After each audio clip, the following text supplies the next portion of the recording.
And they didn't visit me in hospice, so I left my savings to the nurse who held my hand. She just lives on welfare, what is there to lose?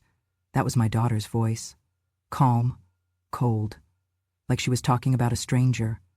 I sat in the corner of the living room, the afternoon light casting long, tired shadows on the carpet I had vacuumed for 20 years. My hands rested on my lap, still, folded.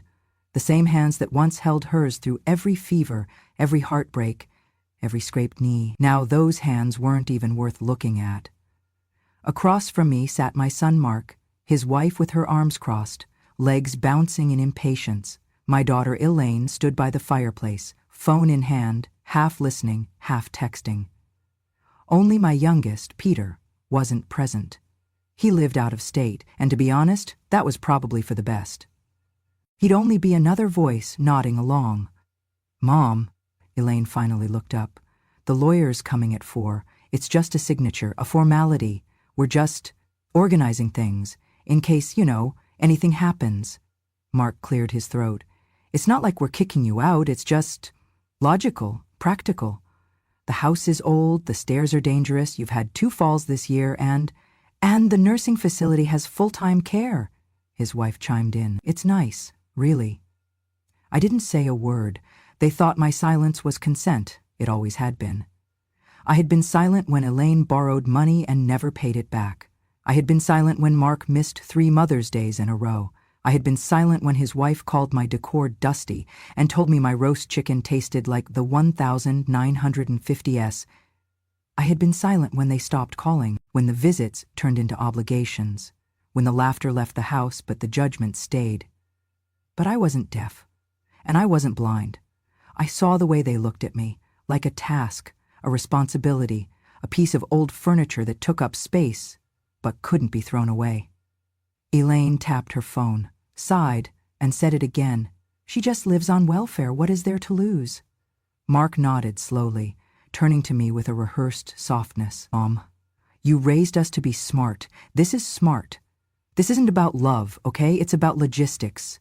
Logistics, that's what I had become, a logistical burden. Once the paperwork is done, his wife added, we can have someone come pack up your things. You don't need to worry about the hassle. You just rest. Just rest. They had no idea how long I had been resting in silence, waiting. I had spent my whole life holding this family together like worn-out glue, holding their secrets, their tempers, their finances. I was the emergency contact, the babysitter, the overnight nurse, the last-minute check writer. And now I was the old woman in the corner whose signature stood between them and a clean conscience. The lawyer arrived exactly at 4, a thin man with square glasses and a leather case. He shook my hand like I was someone still useful, still present. He laid the papers out on the table, 2 copies, notarized, itemized, formal. I glanced down and saw my name, not the one they called when they needed help, not Mom, not Mama, just Margaret L. Hill, the old woman with a deed and no voice. This just clarifies intent, the lawyer explained gently.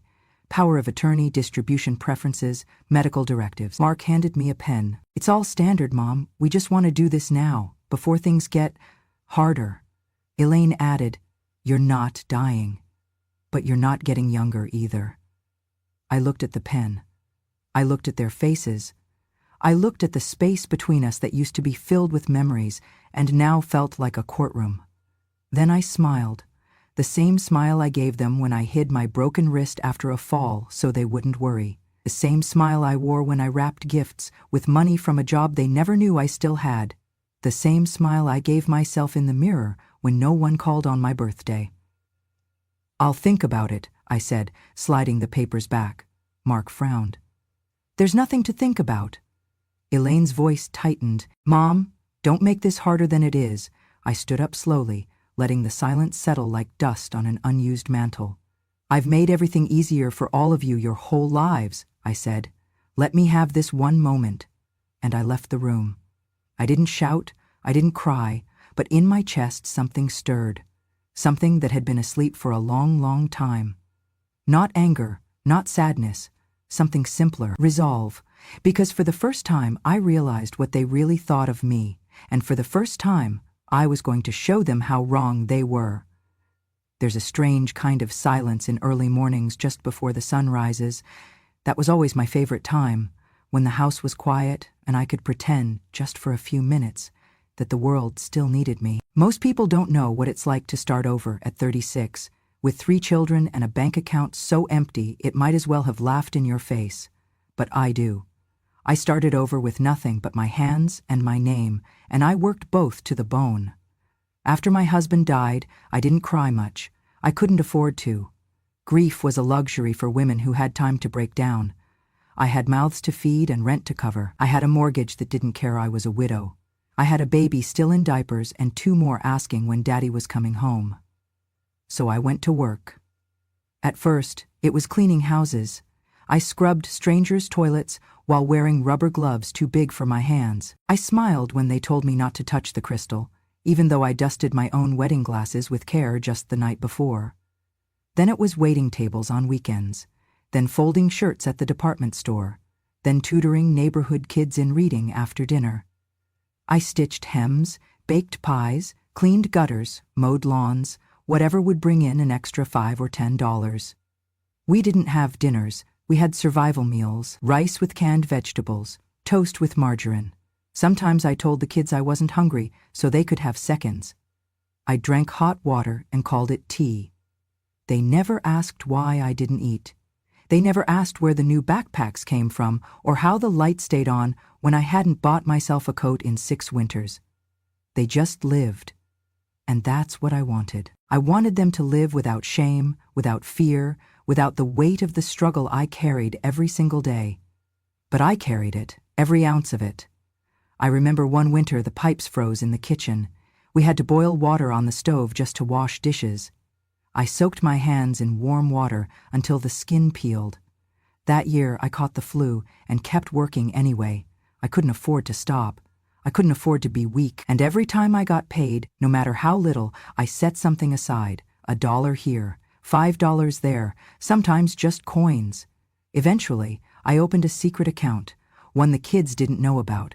I called it the emergency fund, but over time, it became something else. My silent proof, my invisible monument to endurance. Years passed. The money grew. I invested small, safe. A little mutual fund here, a savings bond there. I watched it grow like a stubborn tree in a backyard no one tended but me. By the time I turned 70, that fund had grown to over $900,000, all from scrubbing floors, ironing shirts, cleaning hotel rooms, managing grocery coupons, and skipping meals. All from saying no to myself over and over again so I could say yes to my children. And yet, they never asked. They never asked how I managed, never asked if I had enough, never noticed the same coat I wore for 15 years, never asked about the second job I still kept until my hips gave out. Mom's fine. That's what they always said. She doesn't need much. She's used to simple living. She's proud. She doesn't want help. I didn't want help. I wanted to matter. I wanted them to see me not just as the woman who gave birth to them, but as the woman who held them together when their world fell apart. Instead, they saw a duty, a burden wrapped in soft cardigans and homemade soup. I was invited to birthday parties, but never asked to stay the night. I was called to babysit, but never offered a ride home. I brought dishes to Thanksgiving and watched them sit untouched while they talked about the latest recipe from TikTok. They didn't mean to be cruel, but they didn't mean to be kind either. And that's what hurt most. It wasn't the forgetting. It was the never thinking in the first place. Never wondering if the woman who once fed them from her own plate might still be hungry in other ways. Hungry for conversation, for recognition, for someone to say, "Mom, how are you really?" That question never came, but something else did, clarity. I realized in those lonely afternoons at the hospice, after the nurses left and the light faded, that I had never been empty, not in the way they thought. They believed I had nothing. They were wrong. I had everything that mattered, discipline, memory, and one last card to play. And I would, not out of vengeance, but out of justice, out of love, for myself. Because if they wouldn't see my worth, someone else would. No one helped me pack. I folded my clothes one by one, placed them in the small rolling suitcase I'd bought 10 years earlier on sale at Target, and zipped it up slowly. There wasn't much to bring: a few nightgowns, my Bible, a faded photograph of the three of them when they still had milk teeth and jelly-stained cheeks. The car arrived at 9:00 a.m. on a Thursday. Just a town car with a driver who didn't make eye contact. I climbed in, dragging the suitcase by myself. No goodbye hugs, no see you laters, just silence. They'd said they were busy with work. Busy. Like I hadn't worked my entire life. The hospice center was clean, quiet, too quiet, like a hotel for people who had run out of time. I smiled politely at the nurse who greeted me, signed the intake forms with shaking hands, and was wheeled to my room. Room 207, a twin bed, a small table, one window facing a parking lot. This is temporary, I whispered to myself. Just a transition. But I knew better. Places like this don't have transitions. They have endings. The first night, I couldn't sleep. The sheets smelled like bleach and the walls like resignation. I stared at the ceiling fan and listened to it creak like an old man's sigh. No one called. No one visited. The next day I met Maria. She came in humming. A young woman, maybe late 20s, with warm brown skin and soft hands that moved like kindness. She wore pink scrubs and had a little flower pin on her back. "Hi, Mama," she said, with a smile so full of sun it nearly blinded me. I blinked. "Did you just call me?" "Mama," she nodded. "That okay? You remind me of my abuelita. She passed last year, but when I saw you, I don't know, something about your eyes. Same sadness." I didn't know what to say. I hadn't been called anything that tender in years. Maria didn't wait for permission to care. She adjusted my pillow, helped me brush my thinning hair, asked if I liked hot tea or coffee in the morning. She brought a lavender-scented lotion and rubbed it on my hands gently, like I was made of paper and memory. That night she sat by my bed and told me about her hometown in Mexico. The mountains, the mango trees, the way her mother used to sing while stirring soup. I listened, really listened. It had been so long since anyone talked to me without rushing. On the third day, she brought in a little speaker and played old jazz songs I hadn't heard in decades. I tapped my foot weakly. She laughed, clapped. "You got rhythm, Mama!" And I smiled. For the first time in weeks, I smiled without forcing it. But it wasn't all music and laughter. There were days when I didn't want to eat. Days when I didn't speak at all. I lay in bed, eyes fixed on the ceiling, waiting for something, anything, to make me feel like I still mattered. Maria never pushed. She just sat. Sometimes in silence, sometimes telling stories, always present. One night she asked softly, "Do you have family? Anyone coming to visit?" I turned my head to the window. The parking lot was empty. "No," I said, voice barely above a whisper. "I don't have anyone." She didn't say anything for a long time. I thought she hadn't heard me, but when I looked back, I saw tears running down her cheeks. She was crying for me, for the mother no one visited, for the woman left behind, for the life that had given so much and now sat quietly in a hospice room, waiting to be remembered. I reached for her hand. "I'm sorry," I said. She shook her head. "Don't be. You're not alone. Not anymore." She squeezed my hand like it was the most precious thing she'd ever held. And in that moment, I believed her. Maria didn't come from my blood, but she carried my grief like it was her own. She treated my pain with reverence, not pity, and she gave me something my children had long forgotten how to give: presence. Every evening after that, she called me Mama. She brought me tea with honey and read to me from old books she borrowed from the library. She made me feel seen, not because she had to, but because she wanted to. And that's when I knew. If love isn't about blood, but about showing up, then Maria was my daughter in all the ways that mattered. She didn't walk me into that hospice room, but she was the first person who made it feel like home. It was a Thursday. I remember because Maria had brought me chamomile tea with a cinnamon stick, and I'd finally had the strength to sit up in bed without help. The sun was streaming through the window, warm and generous. Maria had just changed my sheets, fluffed my pillows, and laid a crocheted blanket across my legs. "I feel human today," I told her. She smiled, kissed me gently on the forehead, and said, "That's because you are, Mama, beautiful, loved, and human." An hour later the knock came. A nurse peeked into my room and said, "You've got visitors." I sat up straighter, heart stuttering in my chest. Visitors?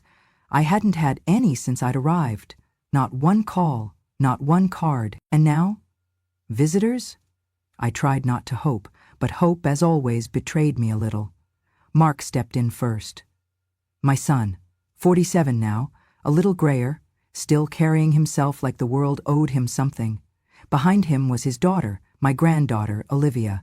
She was 17, tall and disinterested, eyes glued to her phone. "Hi, Mom," Mark said stiffly, like he was reciting a line. "We thought we'd drop by." I opened my mouth, overwhelmed, unsure if I could speak without crying. My hands trembled on the blanket, but before I could say anything, I heard Olivia lean toward her father and whisper, "Take a quick photo and caption it, 'Visiting Grandma for the last time.' Then we'll go for brunch." The words were soft, careless, but they hit like a hammer. My breath caught, not because I didn't understand, but because I did. "Let's take the photo quick, caption it, 'Visiting Grandma one last time. Then we'll go get brunch.'" That was the plan. That was the entire point of their visit.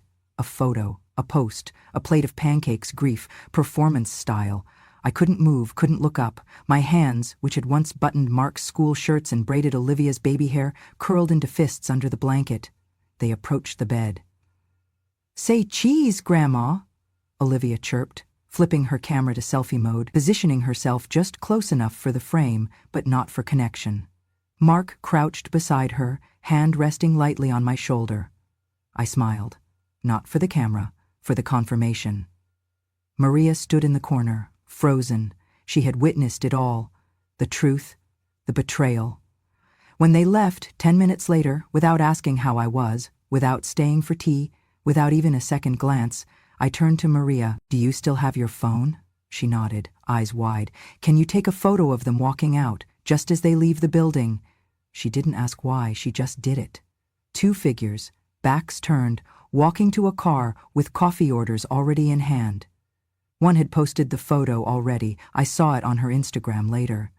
The caption read, "Said goodbye to Grandma today, love you forever." She had added a crying emoji. I stared at that post for a long time. It got 143 likes. People commented things like, "You're so strong, sending love, she must be so proud." Proud? Of what? Of a granddaughter who used my dying to get social clout? Of a son who showed up only when he thought there might be paperwork or a guilt-free brunch afterward? Maria sat beside me that night, holding my hand as I stared at the ceiling. "I'm sorry, Mama," she whispered. "No one deserves that." I blinked away the tears. I should have expected it. But that doesn't make it right. I turned to her, my throat raw with unsaid things. "They didn't come for me," I said. "They came for a photo, a story, something to post, something that makes them look like good people." Maria nodded. "But you are a good person, and you deserve better than a caption." That night I didn't sleep.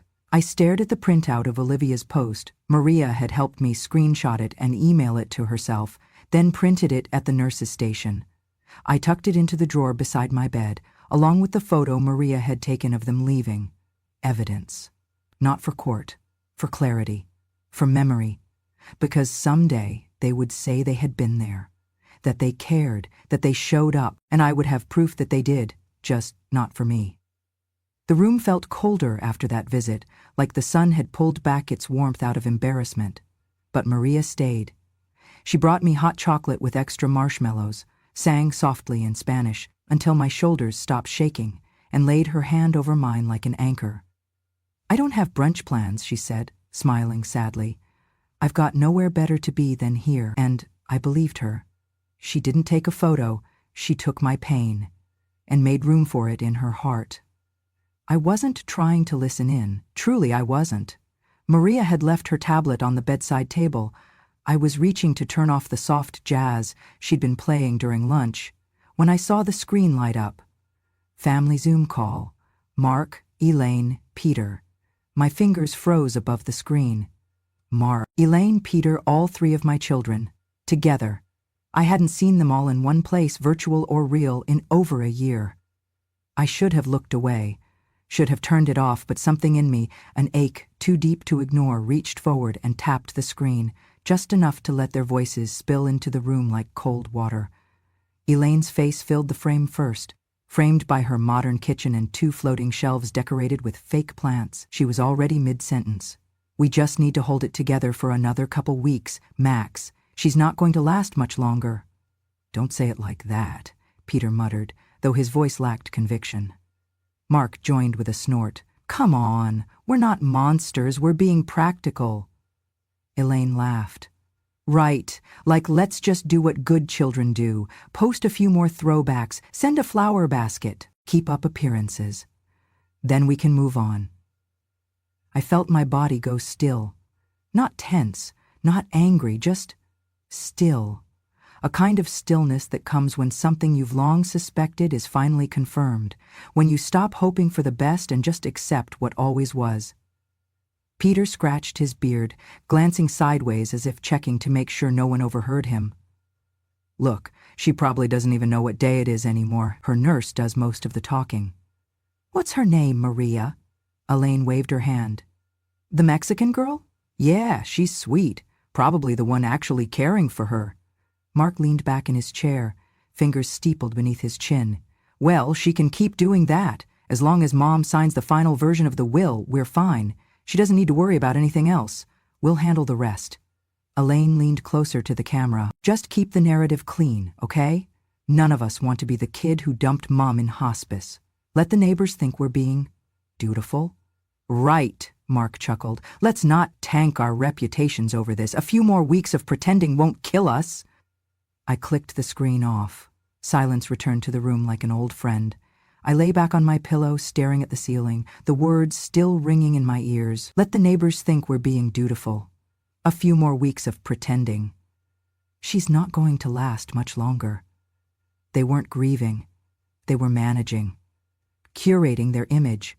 Coordinating performance. Practicing controlled compassion for an audience that didn't exist. I wasn't their mother anymore. I was a PR liability. I laughed. A small, dry laugh that barely lifted my chest, but it was real, not bitter, not wounded, just confirmation. I had always known, somewhere in the quiet parts of myself, that their love had strings, that my value had expiration dates, that I was most appreciated when I was giving, money, time, praise, and least noticed when I needed. Still, it was something else to hear it spoken aloud.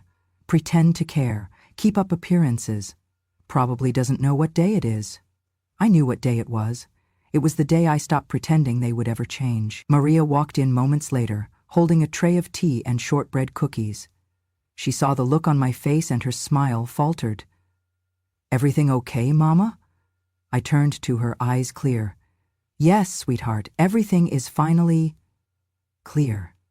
She set the tray down and sat beside me, taking my hand. I heard them, I whispered. I wasn't supposed to, but I did. Her face crumpled. Oh no, I shook my head. Don't apologize. I'm glad I did. Now I know what I'm dealing with. No illusions. We sat there in silence for a while, the weight of truth pressing gently against the walls. They think I'm dying, I said finally. Maria squeezed my hand. You're not. No, I agreed, a quiet fire lighting in my chest. I'm not. I turned my head to look at her, and even if I were, I'd still have time. Enough to make one final decision. Her brow furrowed. What kind of decision? I smiled again. This time not with sadness, but with clarity. The kind that changes everything. The next morning I asked Maria for a favor. Could you help me find a number? I asked. She smiled. Of course, Mama. Whose? I gave her the name of my old lawyer, Henry Ellison, a kind man with soft eyes and a sharp mind. He'd helped me years ago when I opened that secret account, quietly, discreetly, without judgment. He was the only person besides me who knew the value of the life I had built behind closed doors. Maria dialed for me, placed the tablet on my lap, and excused herself to give me privacy. Mrs. Hill? Henry's voice crackled through the speaker. I was wondering when I'd hear from you again. I'm ready, I said. For what?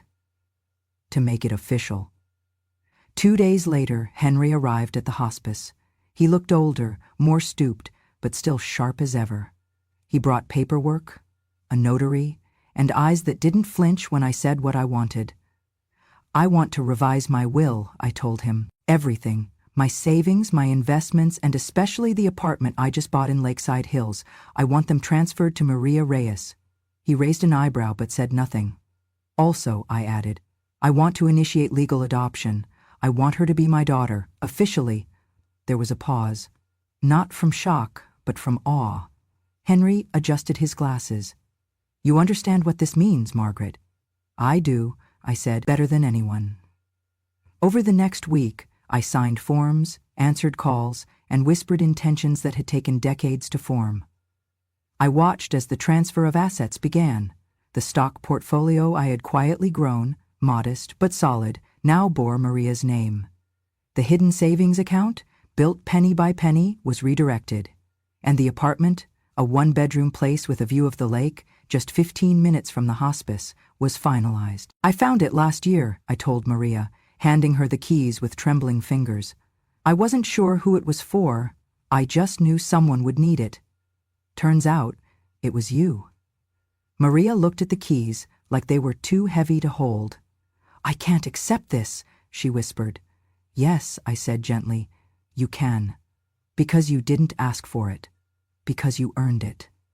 She tried to protest, but I shook my head. "You gave me more in 2 weeks than my own children did in 20 years. You saw me, not the obligation, not the inheritance, not the hospital bed. Me." She knelt beside me, tears streaking her cheeks. "I just loved you, Mama.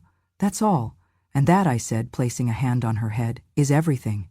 That evening, after the final paper was signed, Henry leaned in and said, "No one's going to take this well." "I'm not doing it for well," I replied. "I'm doing it for right." He nodded slowly. "She's lucky to have you." I smiled.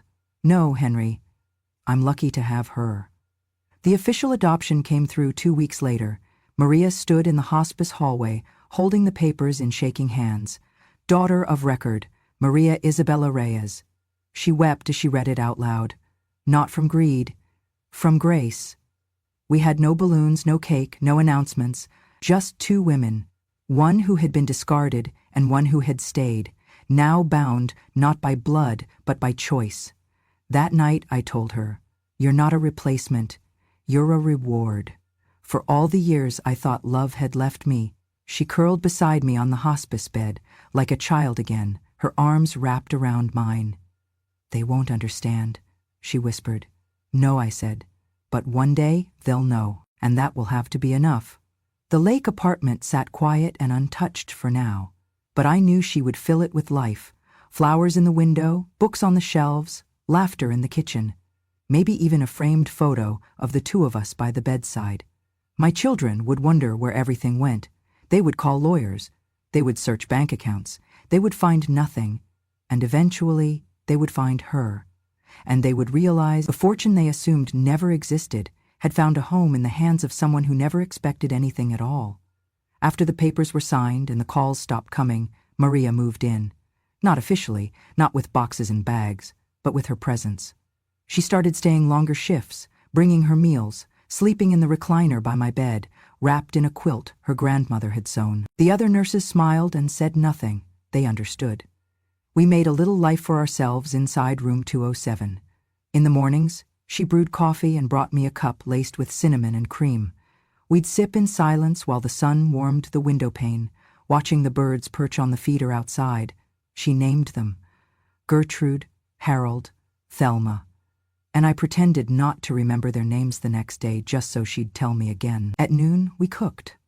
The hospice allowed small comforts for residents nearing the end, and with the help of a kind-hearted kitchen aide, Maria and I turned a corner of the break room into our own little kitchen. I taught her my mother's biscuit recipe: cold butter, never melted, and fold the dough like you're tucking in a baby. She got flour everywhere, every time, and laughed like a child. In the afternoons we read. Sometimes I chose, sometimes she did. She liked poetry, Neruda and Angelou.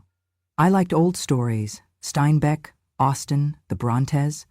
We'd trade paragraphs, voices overlapping, stopping only to sip tea or comment on a particularly beautiful sentence. We planted herbs in small pots by the window, basil, mint, and lavender.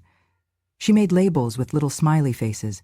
Every week, she brought a new plant to join the group. She called them our girls. "They're just like us," she'd say, patting the soil gently. "Small, quiet, but growing strong." My children never visited again. Not after the documents went through. Not after Henry sent the final legal notices. Not even a phone call to ask how I was doing. The silence they left behind was deep, but not painful. Because I no longer waited. I no longer checked the clock on Sundays or held my breath on holidays. I no longer hoped for footsteps in the hallway or voices outside my door. That ache was gone. In its place, peace. Maria became my daughter in every way that mattered. She brushed my hair and braided it like I used to braid Elaine's. She painted my nails a soft lilac and called it my queen color. She memorized my favorite songs and hummed them while tidying up. She even learned how to knit, badly, just so I could have someone to critique with love. And I began to write again. Not letters, there was no one left to write to, but journals. Stories from my past, lessons from a life built on sacrifice. Moments I never told anyone. I wrote them for her. Each entry started with, "To my daughter Maria." I told her about my mother, who used to cry over bread dough when she thought no one was watching, about the man I almost married before I met their father, about the first time I realized silence could be power. I told her everything. She kept the journals in a wooden box by her recliner, said she would read them out loud to her own children one day, if she ever had any. "They'll know about you," she whispered, "and they'll know how to love right." One evening, while the sky turned gold and the hospice halls grew quiet, I told her something I'd carried for decades. "When I was little," I said, "I thought love had to come from blood, that only mothers and fathers and siblings could give it to you, and if they didn't, then you'd never get it." She held my hand. "But that's not true," I said. "Love isn't in the blood, it's in the showing up, in the staying." She wiped a tear from her cheek. "Then I'll stay." "You already have," I said, squeezing her hand. "Longer and kinder than anyone else ever did." That night we made cinnamon rolls, burned half, laughed at all of them. That night, I told her where I kept the last letter I ever wrote to my children, not out of spite, but out of truth. That night, I knew something in me had been healed, not fixed, not erased, but honored, because in the end, what I had wasn't what I lost. It was what I found. A daughter, not by blood, but by heart. A home, not of walls, but of trust. And a peace, not from forgetting, but from finally being remembered. It took less than a week for the calls to start. Elaine called first, her voice tight, like someone trying to stay polite while flames rose beneath her. Mom laughed. "Nothing?" Mark followed, angry, disbelieving. "There must be a mistake. There's no way she just gave it all away. What about the house, the stocks, the savings?" And Peter, always the softest, simply asked, "Why?" "They didn't call me. They called Henry, and Henry, bless him, followed my instructions to the letter." Each of them received a package in the mail. Same brown box, same weightless silence inside. No legal documents, no check, no instructions, just one photograph. The one Maria took of them leaving the hospice, backs turned, faces unreadable. And one note, neatly folded. "My children came to hospice, but their humanity stayed outside the door." That was all. No anger, no apology, just the truth. I don't know how they reacted. I didn't ask Henry, and he didn't offer. Some things are better left unspoken, because by then, Maria and I were gone. Not gone, just somewhere better. We moved into the apartment by the lake, the one I bought when I still hoped someone would remember my favorite color or ask me what kind of music I liked. Maria decorated the windows with lace curtains. She planted marigolds and lavender on the balcony. She filled the fridge with fresh mangoes and tortillas. She framed one of my old journal pages and hung it above the kitchen sink. It read, "Love doesn't ask where you came from. It asks, can I stay?" We lived simply, sweetly, like mother and daughter who had nothing to prove and everything to savor. We had routines: morning coffee on the balcony, midday puzzles, evening walks. Some nights we cooked, some nights we ordered takeout and watched old movies. She cried at Steel Magnolias. I cried at Field of Dreams. We laughed at both. She called me Mama with the kind of ease that only comes from choosing someone again and again, and I called her mine. Not my nurse, not my caretaker, my daughter. One night we stood at the window, watching rain streak down the glass. She said, "Do you think they'll ever understand?" I said, "They don't have to." "Don't you want them to?"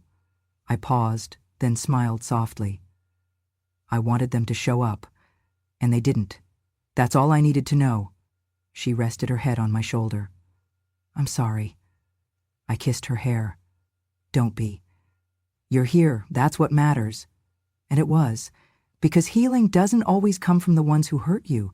Sometimes it comes from the stranger who stays, the hand that holds, the heart that opens, even when it doesn't have to. That's what Maria was. Not a miracle, not a replacement. A return of dignity, of warmth, of love that asked for nothing but room to exist. And in that quiet apartment by the lake, surrounded by light and lavender, I found what I'd been denied for so long. Not justice, peace.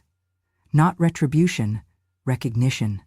Not a family of blood, but a family nonetheless.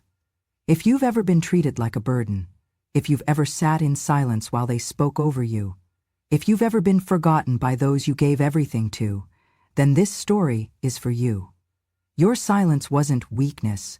It was the beginning of your strongest choice. Because when we stop waiting for them to remember us, we begin to remember ourselves. And sometimes the family we choose is stronger than the one we were born into. Subscribe to Grandma True Stories, where the forgotten are finally heard and the quiet finally speak. Because when a grandma tells her story, the world finally listens.